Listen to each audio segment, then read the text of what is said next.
Reservations లేదా కోటాస్ కోసం మత మార్పిడి కరెక్టా తప్ప? దీనికి సంబంధించి సుప్రీంకోర్టు నిన్న ల్యాండ్ మార్క్ జడ్జిమెంట్ ఇచ్చింది. Selvarani versus special secretary and district magistrate and others అనే కేసులో సుప్రీంకోర్టు నిన్న ఒక విశిష్టమైన జడ్జిమెంట్ ఇచ్చింది. కేవలం రిజర్వేషన్ బెనిఫిట్ అందుకోవడానికి, కోటాస్ అందుకోవడానికి, అంటే ఎస్సీ సర్టిఫికేట్ తెచ్చుకోవడానికి నేను మత మార్పిడి చేసుకున్నాను అని చెప్తే, అని నిజంగా నీకు ఆ మతం మీద బిలీఫ్ లేకుండా, మతాన్ని నమ్మకుండా, మతాన్ని ప్రాక్టీస్ చేయకుండా సర్టిఫికేట్ కోసం ఒక మతంలోంచి ఇంకో మతంలోకి మారితే తప్పు. ఇది అల్టీరియర్ మోటివ్తో చేస్తే మాత్రం మేము ఒప్పుకోము, నీకు రిజర్వేషన్ వర్తించదని చెప్పి సుప్రీంకోర్టు నిన్న తీర్పిచ్చిందనమాట. అసలు ఈ స్టోరీ ఏంటో చూద్దాం. ఇది పాండిచేరికి సంబంధించిన కేసు. ఈ కేసులో ఒక అమ్మాయి యూడీసీ అప్పర్ డివిజన్ క్లర్క్ పోస్ట్కి అప్లై చేసుకుంటుంది. ఆ అమ్మాయి ఒక హిందూ తండ్రి, క్రిస్టియన్ తల్లికి పుట్టింది. అయితే ఆ అమ్మాయి చిన్నప్పటి నుంచి కూడా క్రిస్టియన్ ఆచారాలు ఫాలో అయింది. తల్లి బాప్టిజం కూడా ఇప్పించింది అమ్మాయికి. అయితే పెద్ద అయిన తర్వాత అమ్మాయి, అంటే చిన్నప్పటి నుంచి కూడా క్రిస్టియన్ ప్రాక్టీసెస్లు అన్ని ఆ అమ్మాయికి అలవాటు అనమాట. పెద్ద అయిన తర్వాత జాబ్ తెచ్చుకునే ముందు ఆ అమ్మాయి ఎస్సీ సర్టిఫికేట్ అప్లై చేసింది. నేను క్రిస్టియానిటీ నుంచి ఇప్పుడు హిందూజంలోకి రీకన్వర్ట్ అయ్యాను, మా ఫాదర్ రిలీజియన్ అది, కాబట్టి దానికి రీకన్వర్ట్ అయ్యాను, సో అందువల్ల నాకు ఎస్సీ బెనిఫిట్ వస్తుంది. ఎందుకంటే క్రిస్టియానిటీ ఫాలో అయ్యేటప్పుడు ఓబీసీ లాంటివి వస్తే కానీ ఎస్సీ ఇవ్వట్లేదన్నమాట. సో అమ్మాయి ఎస్సీ సర్టిఫికేట్ కోసం నేను రీకన్వర్ట్ అయ్యానని పెట్టిందని సుప్రీంకోర్టు చెప్తుంది.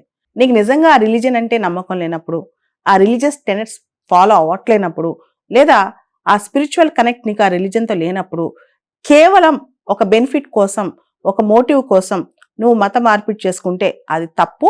మేము ఎటువంటి పరిస్థితుల్లో నీకు ఇది సపోర్ట్ చేయమని చెప్పి సుప్రీంకోర్టు తీర్పిచ్చింది అనమాట.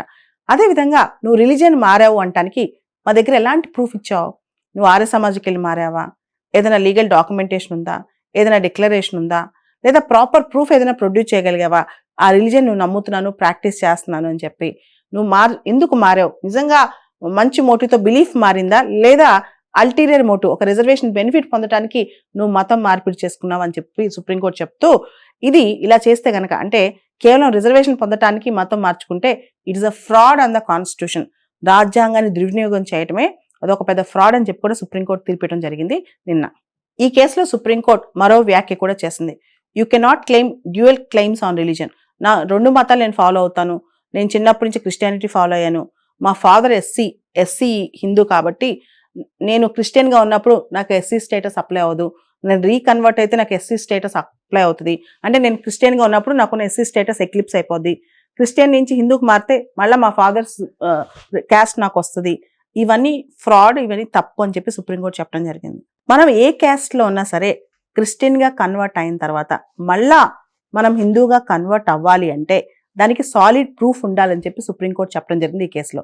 అంటే నువ్వు ఏ సెరమనీ ద్వారా రీకన్వర్ట్ అయ్యావు, దానికి సంబంధించి నువ్వు ప్రాక్టీసెస్ చేస్తున్నావు అని చెప్పి ఏదైనా డిక్లరేషన్ ఉందా, అంటే ఒక సాలిడ్ ప్రూఫ్ లేకుండా ఒక అల్టీరియర్ మోటివ్తో నువ్వు జస్ట్ రిజర్వేషన్ బెనిఫిట్ కోసం రీకన్వర్ట్ అయ్యానని చెప్పడానికి వీల్లేదు అని చెప్పి సుప్రీంకోర్టు చెప్పిందనమాట. అంటే ఎవరైతే హిందూయిజంలోంచి క్రిస్టియానిటీలోకి వస్తారో వాళ్ళ యొక్క క్యాస్ట్ ఐడెంటిటీ వాళ్ళు కోల్పోతారంట. వాళ్ళు కన్వర్ట్ అవుతే క్యాస్ట్ వస్తుంది, కాకపోతే అలా రీకన్వర్ట్ అయ్యాను అని చెప్పే విధంగా సరైన ప్రూఫ్ సమర్పించాలంట.